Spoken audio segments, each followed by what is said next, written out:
귀하고 복된 아침입니다. 오늘도 저에게 주시는 신명기 13장 12절부터 18절 말씀 같이 보도록 하겠습니다. 만약 내 하나님 여호와께서 내게 주어 살게 하시는 그 성들에 대해 들리는 소문에 사악한 사람들이 너희 가운데 일어나 그 성 사람들을 잘못 이끌며 우리가 가서 모르는 다른 신들을 섬기자고 한다면 너는 자세히 묻고 살펴서 만약 그 말이 사실이고 이런 가증스러운 일이 너희 가운데 정말 있었음이 밝혀지면 너는 그 성에 사는 모든 사람을 반드시 칼로 쳐서 죽이고 그 안에 있는 모든 것과 그곳의 가축을 칼날로 완전히 죽이라. 그 성에서 빼앗은 것을 다 거두어 광장 한가운데 모아놓고 그 성과 모든 빼앗은 것들을 너희 하나님 여호와께 번제로 모두 다 드려라. 그곳은 영원히 폐허로 남아 결코 재건되는 일이 없을 것이다. 그 심판당한 것들 가운데 어느 것도 너희 손에 남겨두지 말라. 그러면 여호와께서 너희에게서 그분의 그 무서운 진노를 돌이키실 것이다. 그분이 너희에게 긍휼을 베푸시고 너희를 불쌍히 여기시고 너희 조상들에게 맹세하셨던 대로 너희 수를 늘려주실 것이다. 너희가 여호와의 음성을 듣고 오늘 너희에게 명하시는 그분의 모든 명령을 지켜 그분이 보시기에 옳은 일을 하면 그렇게 될 것이다. 오늘 말씀을 우리가 보면 이 13장의 여러 이야기들을 같이 생각해 봐야 됩니다. 먼저는 어제 본문에 보면 13장의 첫 1절부터 11절까지가 두 가지 이야기가 나옵니다. 하나는 예언자라고 나오는 사람들 또는 교회 리더라고 나오는 사람들이 우상에 대해서 이렇게 관대해지면서 자연스럽게 유혹할 때, 또 하나의 케이스는 가족이나 친구처럼 내 주위에 있는 사람들이 가만히 나를 유혹할 때 그때도 단호하게 대처하라고, 단호하게 죄 가운데 들어가지 말고 그것을 끊으라고 이야기합니다. 오늘 본문 말씀도 사실 계속 연관되어 있습니다. 오늘은 그것보다는 조금 더 나아가 공동체 안에서 벌어지는 일이죠. 공동체 안에서 어떻게 건강한 공동체를 계속 이룰 수 있을 것인가에 대한 내용입니다. 먼저 13절 말씀 같이 한번 읽어보겠습니다. 사악한 사람들이 너희 가운데 일어나 그 성 사람들을 잘못 이끌며 우리가 가서 모르는 다른 신들을 섬기자고 한다면, 이 공동체가 무너지는 첫 번째를 보니까요, 공동체 안에 리더들이 사악한 사람들이 일어났다라고 13절에 이야기하고 있습니다. 공동체의 리더가 필요합니다. 공동체의 리더들이 있어야 되죠. 리더들이 그 공동체를 이끌어 가는데 오늘 본문처럼 리더가 사악한 사람들이 되었을 때 공동체가 무너지기 시작한다는 겁니다. 교회는, 신앙 공동체는 누구나 올 수 있는 자리입니다. 누구나 와서 같이 복음을 듣고, 또 누구나 와서 같이 교제하고, 누구나 와서 하나님의 나라를 만들어 갈 수 있습니다. 그러나 리더는 아무나 될 수 없습니다. 리더가 누구나처럼 되어버린다면 그 공동체는 무너지기 쉽습니다. 우리는 신앙 공동체가 무너지는 것을 주위에서 또는 듣는 것으로 이렇게 보게 될 때가 있습니다. 알게 될 때가 있습니다. 이러한 공동체가 무너지는 것 중에 가장 큰 이유 중에 하나는 교회 리더십으로 쓴, 신앙 공동체의 리더십으로 쓴 사람들이 바르지 못할 때 무너진다는 겁니다. 그래서 우리는 기도해야 됩니다.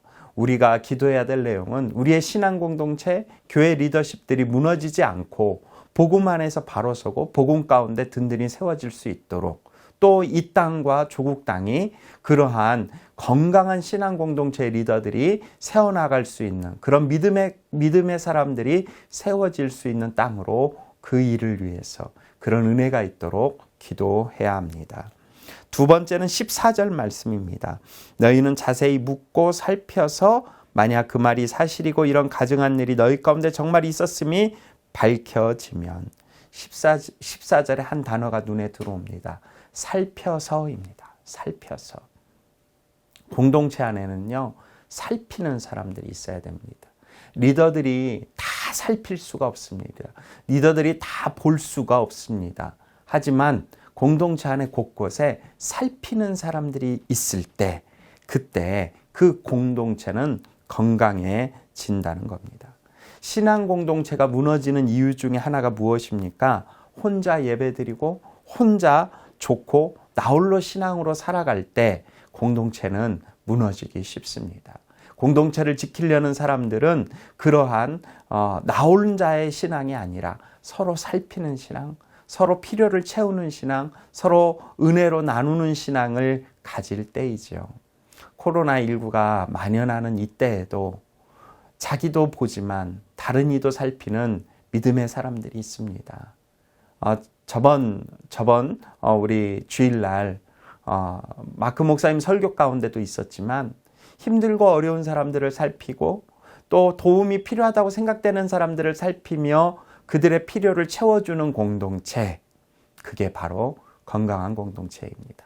이런 공동체는 우리가 말씀에서 듣는 것처럼 삼겹줄로 묶여진 공동체이죠. 살피는 공동체는 무너지지 않습니다.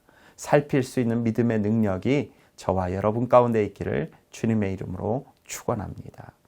세 번째는 15절 말씀입니다. 너는 그 성에 사는 모든 사람을 반드시 칼로 쳐서 죽이고 그 안에 있는 모든 것과 그곳의 가축을 칼날로 완전히 죽이라. 우리 안에 죽여야 될 것이 있다는 거죠. 옛날에는 이 말씀이 있을 때는 진멸하라고 이야기했지만 지금 이 신약 시대를 살아가고 예수 그리스도의 다시 올 세대를 살아가는 우리에게 그럼에도 불구하고 여전히 죽여야 될 것이 있다는 겁니다. 몇 년 전부터 한국에 돼지열병이 유행처럼 불었습니다. 돼지열병이 불면 그 돼지열병에 걸린 돼지뿐만 아니라 그 인근에 있는 수많은 돼지들을 다 사육합니다. 몇 킬로, 몇십 킬로 떨어져 있는 그 지역까지 정말 아직도 병에 걸리지 않는 돼지까지 다 죽이는 것을 보게 됩니다. 우리는 죽어가는 돼지를 불쌍히 여기죠. 정말 저 생명이 저렇게 죽는 것이 안타깝다라고 말합니다. 그런데 우리는 알고 있죠. 죽이는 이유, 사실은 살리기 위한 겁니다. 죽이는 이유, 버리는 이유, 묻는 이유, 바로 살리기 위한 것입니다. 우리는 우리의 삶에서 잘못된 것들, 우리의 삶에서 바르지 않는 것들을 보고 알고 있는 것들이 있습니다. 그런데 그것을 합리화하고 정당화하는 이야기들을 우리 입에서 쉽게 나올 때가 있습니다. 잘하면서 받은 상처 때문에 그래. 저렇게 될 수밖에 없는 상황이야.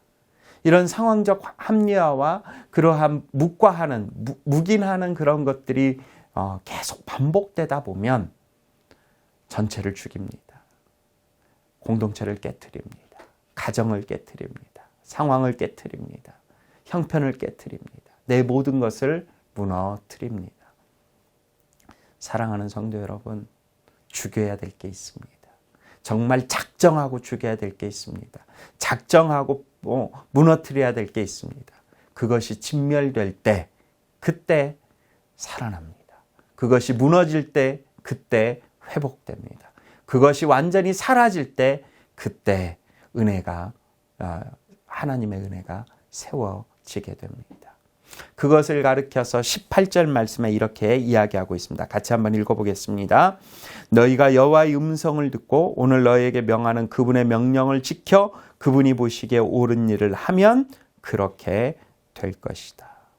어떻게 리더를 가운데 건강하지 못한 리더들을 분별할 수 있습니까? 어떻게 서로 살필 수 있습니까? 어떻게 죽여야 될 것을 분별하여 알 수 있습니까? 그것은 18절에 나와 있는 세 단어를 우리가 기억해야 합니다. 첫째는 뭐냐? 듣고, 두 번째 지키고, 세 번째 하라입니다. 하나님의 음성을 듣고 명령을 지키며 옳은 일을 하라. 이 세 가지의 단어를 우리가 기억해서 하나님의 원하시는 것으로, 하나님의 뜻하시는 것들로, 하나님의 기뻐하시는 것들로 만들어갈 수 있는 것이 우리의 믿음이고 그것이 신앙이 돼야 되고 신앙인의 삶이 돼야 되는 줄 믿습니다. 오늘 말씀을 듣고 다시 한번 우리를 돌아보고 나를 돌아보고 우리의 삶을 돌아봐서 죽여야 될 것, 살펴야 될 것, 그리고 일어나지 못하게 해야 될 것이 무엇인지를 깨닫고 그것을 결단하여 주님 앞에 드릴 수 있는 믿음의 신앙인들이 되시기를 주님의 이름으로 축원합니다. 기도하겠습니다.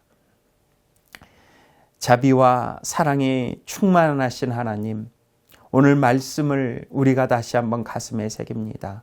공동체가 무너지면 모두가 무너집니다.